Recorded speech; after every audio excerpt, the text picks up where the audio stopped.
So y'all do your own billing? Like how does that work? I don't.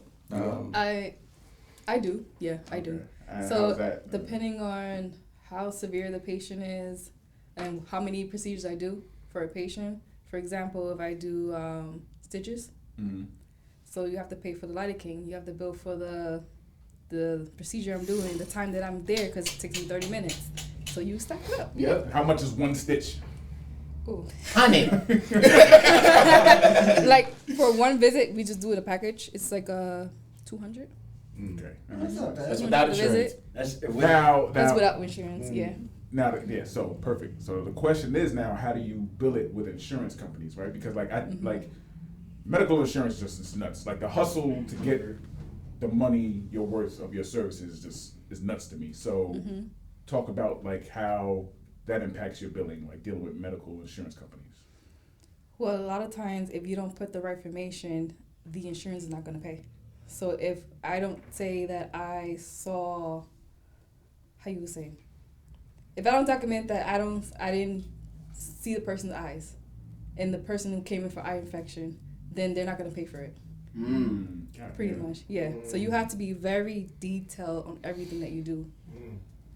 And then if they send the check back or they send the bill back, you have to go in and change everything, unlock your notes. You have to like send it back. So you got to keep sending it back. If they don't like it, they'll send it back to you. Then you send it back to them. So it's like a going back and forth game. And the notes get locked.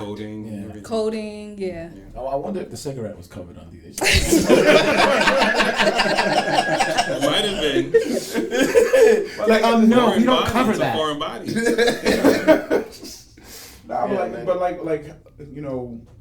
But then like, so I hear a lot of times where like you would bill for like, say you really did like, $20,000 worth of work, you might get $300. Yes. So every insurance pays for certain things differently. So Medicaid pays less.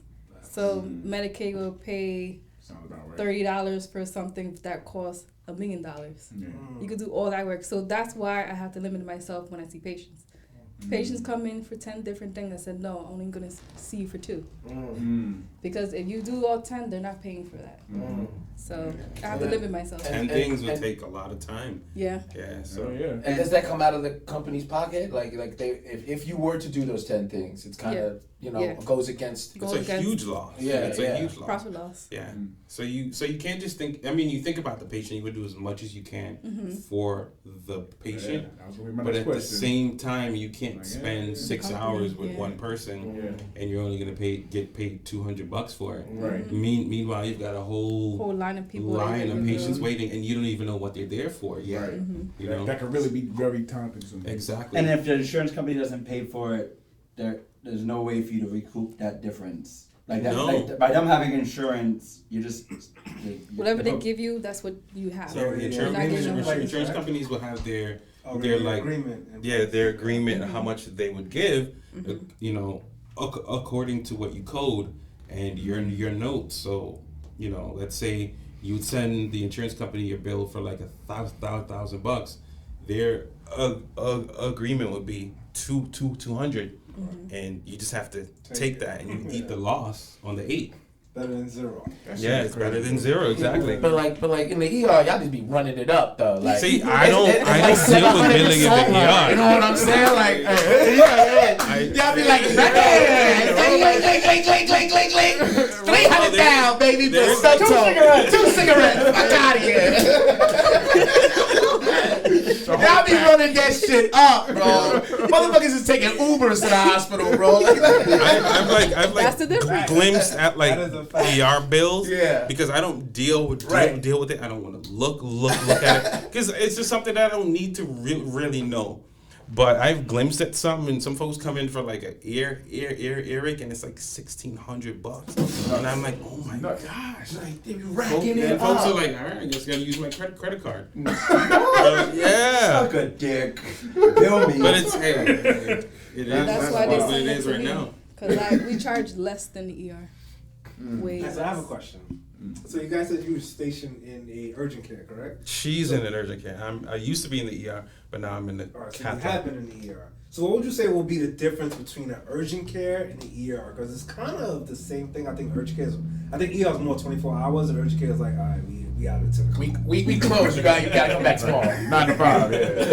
Outside of that, as far as the service in regards of what I need, if I needed to go somewhere at 6 o'clock, like should I go to urgent care or should I go to the ER? Like which? What I mean, it provide really better service. I mean, it really comes down to what you're going for. Correct. Now, if you're going for like a sore throat, you knee hurts, you need a medication refill, I would say go to the urgent care. She would take care of you. She will, make sure everything is right.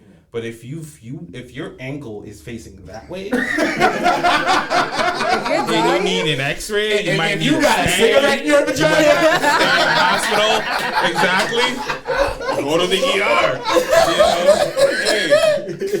Cigarette in the vagina test. Yo, bro, listen, I'm making a T-shirt with a vagina with a cigarette in it like this. Let's say you're trying to pee, but you can't pee, but you just have to go so bad, and you need a Foley. Go to the ER because the urgent care likely won't have Foley, and it won't likely have a scanner. Yo, you ain't got him in the back. CAT scanner. So you need to go to a place with the resources to help you. But then at the same time, you have to educate yourself on what you need. There are tons of folks that don't do their due diligence and educate themselves on what they need to get done. So they just end up going to the urgent care and expecting, hey, I need blood work, I need fluids, That's I the need a mentality. scan. Yeah, it's like, hey, I'm broken, fix me. Yeah, right. Like, It's just know the places where you need to go to get help. Yeah, you don't go to a car wash if your oil lead's changing. Like, Exactly. That's not the spot, bro. If you Where got you your actually both go your to get ankles broke information? 'Cause off. I went to MD one time, and WebMD, and I thought I was dying. Nah, don't never go to WebMD, bro. Don't ever go to WebMD, man. Listen, anytime you look up something on WebMD, it's always cancer, bro. Always. Something different. That's a setup. The worst thing is you're gonna die. Yep. I had a lot of patients come to me in the urgent care. Like, for example, one patient woke up this morning with a headache and his face is lopsided. Lopsided? Yeah, that's true. One is just like He had a stroke. droopy. He had a stroke. Yeah. And he's like, I don't want to go to ER because I want to get COVID. I'm like, what do you mean you're going to get COVID? You're going to die. Like, come on. So those situations, the patient need to be educated. Like, you're going to die if you don't go to ER. We don't have these resources. And he went to urgent care. He went to urgent care. He drove all the way He over. waited. He had to put it in the ID in that machine so they could fucking register who you are. That's why you Yeah, and he need couldn't to, speak right, so he had How did he not know he How did the receptionist not be like, You- No, not so today? that's the thing. I train my staff to know what to look for. Don't have them waiting. Like, call oh me. no, honey, no. Yeah. I'm not even putting you on a list. First of all, Exactly. there's 20 people in front of you and you ain't gonna make it. I got a bitch with a cigarette out vagina. Like, you have to wait out there.